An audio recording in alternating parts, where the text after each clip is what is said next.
Puidokas, prašom užeiti.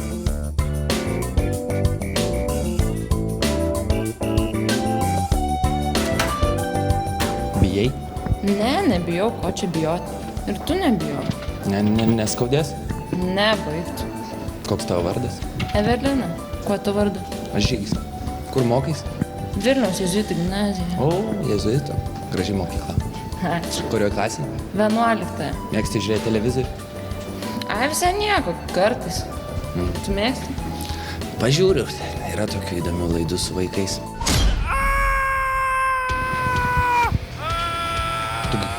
Tu girdi? Girdžiu. Tik čia baisu. Ne, tai tikriausiai sriubos nevalgo, kraujas per tirštas.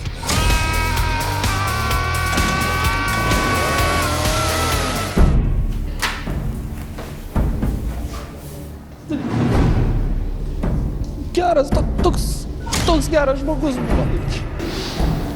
Nieko, visko būna, neperima. Žygimantas Takėnas, prašom užeiti.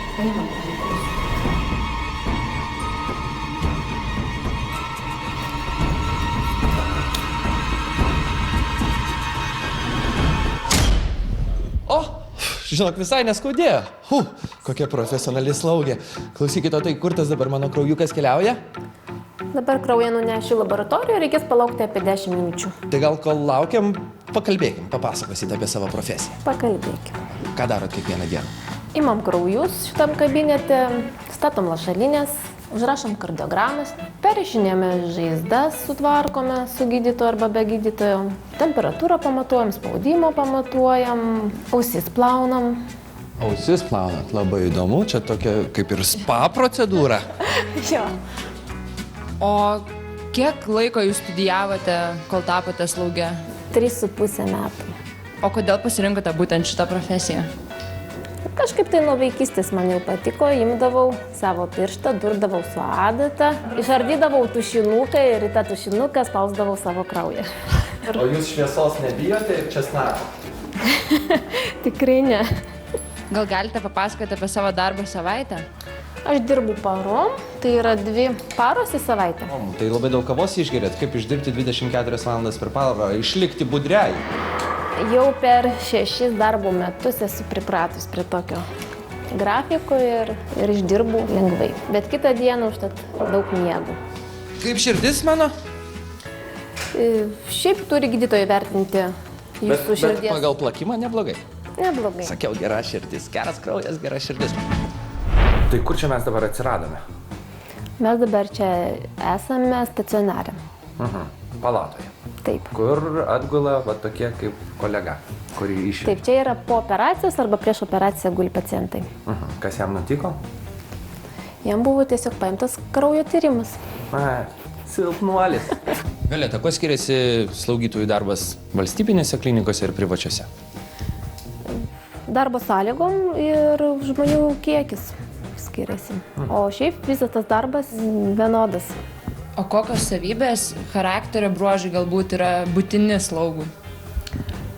Aišku, slaugytojas turi nebijot kraujo, tai čia jau tas turi būti būtinai. Minkštas turi būti, gero charakterio. Geras žmogus. Geras žmogus turi būti vis tiek. Jeigu jūs mane slaugytumėte, šitą mygtuką labai dažnai spausčiau. Pasakykit man, kur yra žirklės. Tai ir čia panašu į žirklės, bent jau principas toks Bet panašus. turit išsirinkti vieną. Gerai, aš statau šitą. irgi. Nors man šitas su paauksuotais galais labai patinka. Šitas ilgesnis. Šitas ilgesnis. Gerai, čia žirklės. Taip, jūs esate teisus. Čia yra žirklės. Čia yra žirklės. Vienas taškas. Koks slaugo vaidmuo operacinėje? Būna 2 slaugytojos operacinė, tai yra anestezijos slaugytoja, kuri padeda anesteziologui, ir slaugytoja, kuri padeda daktarui, tai yra paduoda instrumentus. Čia kaip ir filmas. Skalpelį, žirklės. Pincetą. Taip? Taip, Visada domino mane tos didelės lempos, ar po jom galima įdegti? tikrai ne. Galit pabandyti, bet manau, kad neįdegsit.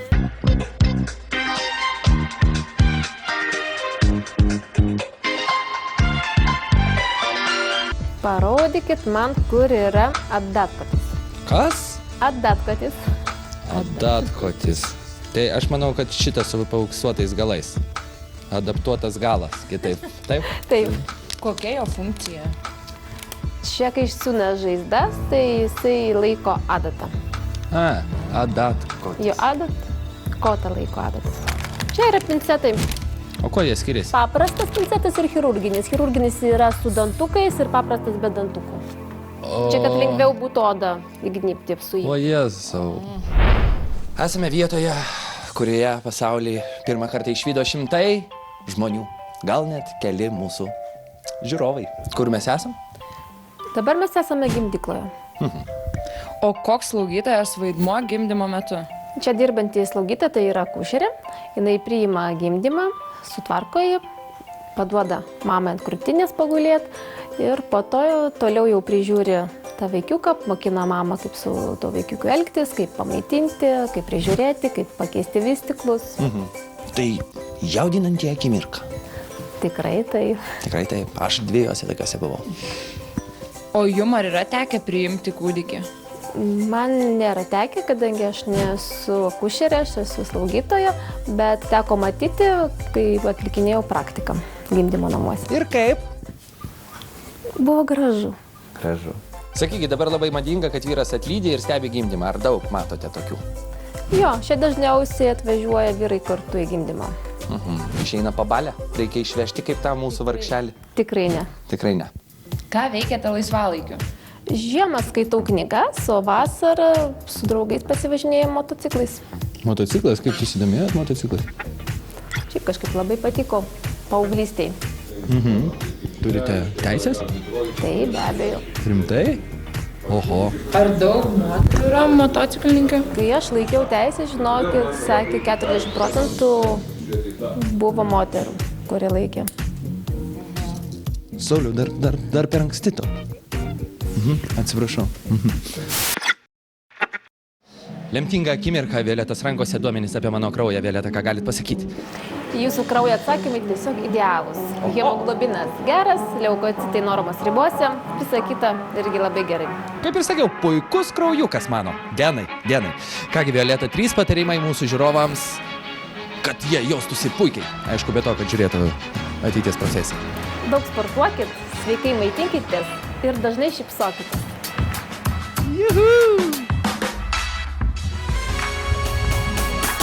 Bendrosios praktikos slaugytojai teikia profesionalias ligonių priežiūros paslaugas ir administruoja ligoninių, klinikų ir kitų medicininės slaugos bei gydymo įstaigų darbą.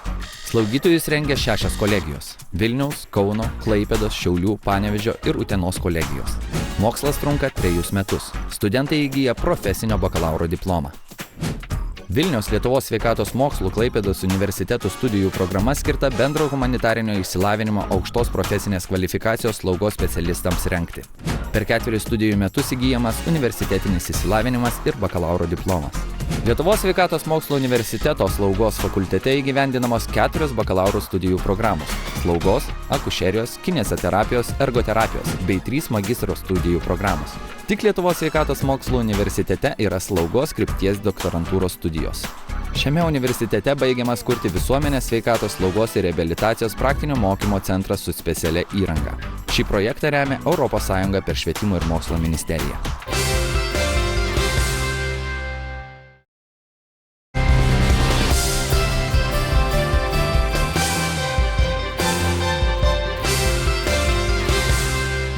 Žinok, Evelina, žmogus sutinka pagal rūbą. Pilnai sutinku. Pasižiūrėkime, ką sako tavo rūbai. Kaip galvojat, kokia profesija tiktų šiai merginai Evelinai? Nežinau, kažkas gal su socialinė veikla, žurnalistika galbūt irgi. Vadyba. Kodėl? Nu, gražiai šypsosi. Aš kažkaip įsivaizduoju ją kaip medikė. Medikė, kodėl? Nežinau, atrodo šiltas žmogus, pakankamai rūpestingas. Galbūt aktorė? Kodėl taip galvojat? Nu, nežinau, taip šypsosi labai gražiai. You're very beautiful, so it doesn't matter what clothes you wear. O dabar užeikime paklausti čia. Sveiki, malonu. Labadiena. Labadiena. Iš karto čiumpam su klausimu, ar galima apie žmogų spręsti pagal jo aprangą? Taip, manau, mergina yra jaunatviška, su ryškiam detalėm, spalvom. o vaikinas yra sportinio stilio su romantiškom detalėm. Su romantiškais nukrypimais. Gerai. Gerai. Pakalbėkime apie tai šiek tiek daugiau. Na tai Lina, ką daro konstruktoriai? Daugiau bendrauja su dizaineriu ir su klientu. Ir ateina klientas, yra aptariamas modelis, nupiešiamas eskizas, aš tada užpildau klientų išmatavimo lentelę ir aš tiesiog pagal juos braižau brėžinį. Ant popieriaus. Ant popieriaus. Ir tokiu būdu gaunu erdvinės gaminio detalės. Jas išsikerpi ir gauni tuos vadinamus lekalus. Lekaka? Lekalus. Lekalus. Okay. Tai čia, Lina, jau dabar jūs pagaminote kelnyčių lekalą. Taip, dabar kelnytės virs į sijoną. Ir lekalus tada dedame ant audinio, juos apibraižome. Muilu. Ne muilu. Galima ir muilu. Bet yra specialios nykstančios kreidelės. Nu, čia jau kaip kam patinka. Ir tada iškerpi detalės, sudedi atžymas, ten kažkokius įkirpius, priklausomai koks yra modelis. Ir tada atiduodi siuvėjui daikstyti. Tai ne pati siūnate. Bet moku. Tai čia turbūt ir yra pagrindiniai skirtumai. Vat kuo skiriasi konstruktoriai nuo siuvėjų, nuo dizainerių galų gale. Taip, tiesiog mes daugiau darome tokį techninį darbą. Darome brėžinį, sukerpame ir prižiūrime darbą tuo pačiu. Ir darom primatavimą. Tai esate, sakykime, po dizainerio, galite rodyti pirštus siuvėjui. Dizaineris yra kūrybinis vadovas, jisai visuomet sudeda pagrindinius akcentus. Kokie įrankiai privalo būti ant jūsų stalo? Mano kasdieniniai įrankiai tai būtų žirklės, atsakysim, žirklės kirpti ploniems audiniams ir yra žirklės storiems audiniams. Tai kiek žirklių turit? Turiu 3. Lina, sakykite, ar jūsų darbė yra rutina? Manau, kad nėra rutinos, nes tiesiog tu visuomet pats planuojasi darbo dieną, turi kažkokią užduotį, tos užduotys visuomet yra skirtingos. Ir nėra tos, manau, rutinos, nes darbai visuomet skirtingi, audiniai skirtingi, klientai skirtingi, galų gale ir mada keičiasi. Ir sezonai? Ir sezonai. Pavasaris, žiema, ruduo. Nu, puikiai, man atrodo. Puikiai, tikrai labai gražu. Galima jau beveik ir rinktis. Galima jau skambinti, kad ateitų pasimti, ar ne? Jau galit paruoštą. Tai dabar atliksime socialinį eksperimentą. Moteris ar vyras greičiau įveria siūlą į adatą. Pradedam. Aš net skilutės nematau. Tai adatą reikia pakreipti. Mėly žiūrovai, galite nueiti pasidaryti sumuštinį. Pavyko. Štai. O dabar? Viskas surežisuota, viskas neteisybė. Viskas matėt, viskas jūsų akise įvyko. Jūsų turbūt mėgstamiausia knyga yra Palangos Juzė. Deja, ne. Ne? Skaitėt? Ten toks vėjas su žirklėm dideliam vaikščioja visą. O kaip sakykit, vat būna, kad darai ir viskas. Pabaigėt, bet... Ne. Kitą dieną. Ne, taip nebūna. Tai tiesiog siuvimo procese tenka dažnai ardyti, nepaslaptis. Kažkas nesigauna, tai tada galbūt būna toks savotiškas nusivylimas. O kokių savybių turi turėti siuvėjas? Siuvėjas visų pirma turi būti kruopštus, atidus, kūrybingas, išmanus ir svarbiausia turėti begalės kantrybės. Nes kaip yra sakoma, 9 kartus pamatuok, 10 kirpk.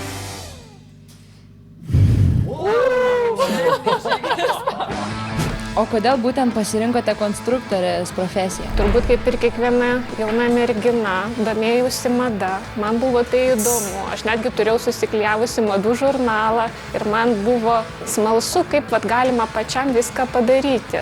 Tai kol buvot maža, tai jau karpėt namie, tai jau viską ir užuolaidas. Ne, man buvo gerai, buvo pankų mada, tai teko tik tai iš tėčio pasiskolinti marškinius arba megztinį ir buvo jam bangos. Buvot pankė?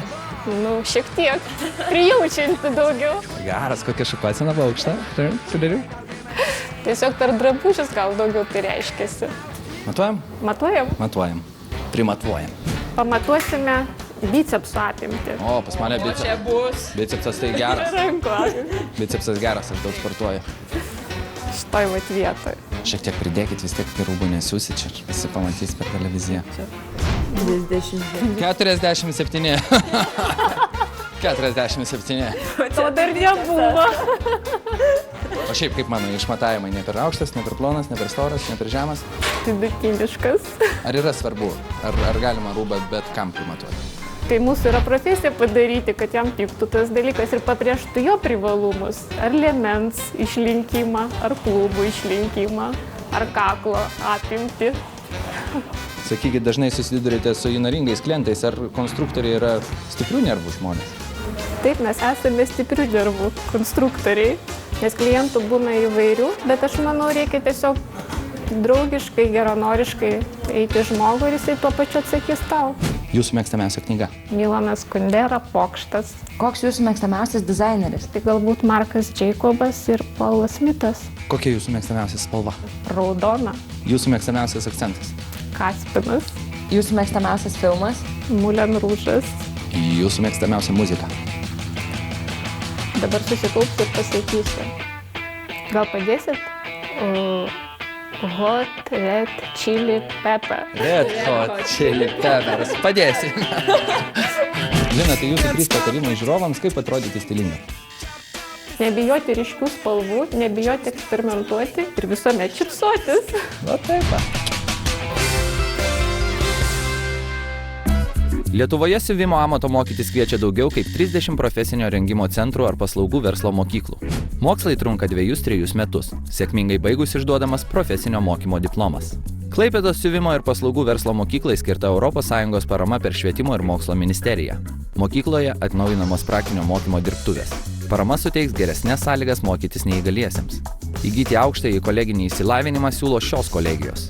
Vilniaus kolegija rengia aprangos technologijos ir verslo specialistus, studijų trukmė 3,5 metų. Kauno kolegijoje kviečiama studijuoti aprangos dizainą, Utenos kolegijoje aprangos ir dizaino technologijas. Mokslai trunka 3 metus, baigus studijas įgyjamas profesinis bakalauras. Norintys įgyti aukštąjį universitetinį išsilavinimą, studijas gali tęsti Kauno technologijos universitete arba stoti į Dailės akademiją. Su mumis studentas Mindaugas, kurio už šių durų laukia baisus iššūkiai. Tai susitikimas su būsima darbdavė, kuri jį egzaminuos. O, Mindaugai. Studentė Živilė į susitikimą su galbūt savo būsimą darbdavę atėjo pasipuošusi savo kūrybos bei gamybos rūbais. Živilė, ar jaudinės? Ne, nesijaudinu. O kodėl pasirinkote būtent slaugo specialybę, o ne gydytoją? Na, gal dėl to, kad patinka rūpintis kitais žmonėmis, juos prižiūrėti. Pasirinkau šią profesiją todėl, kad ar galit man parodyti moterį, kuri nenori gražiai atrodyti? Galvoja, ar yra kažkokia karjeros laiptai nuo slaugo iki gydytojo? Žinoma, viskas įmanoma. Tiesiog reikėtų pabaigti studijas, tęsti ištęstinėmis studijomis universitete. Na ir po to galima kilti karjeros laiptais dar aukščiau. Po to arba mokaisi konstravimo, arba stoji į kolegiją, arba į, pavyzdžiui, Dailės akademiją į kostiumo dizainą ir gali tęsti studijas, arba taip gali eiti ieškoti darbo. Kaip galvoja, ar lengva bus susirasti darbą baigus studijas? Taip, darbą iš tikrųjų susirasti nėra sunku.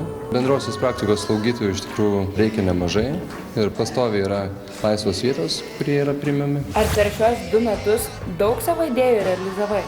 Jo, iš tikrųjų nemažai, nes kažkaip man taip gimsta idėja ir aš nelinkusi jos kažkur ten į stalčių paslėpti, aš tiesiog iš kartimų ir darau. Tai nemažai jau esu darbų pasidariusi, aš šiaip ir draugam pasiuvus.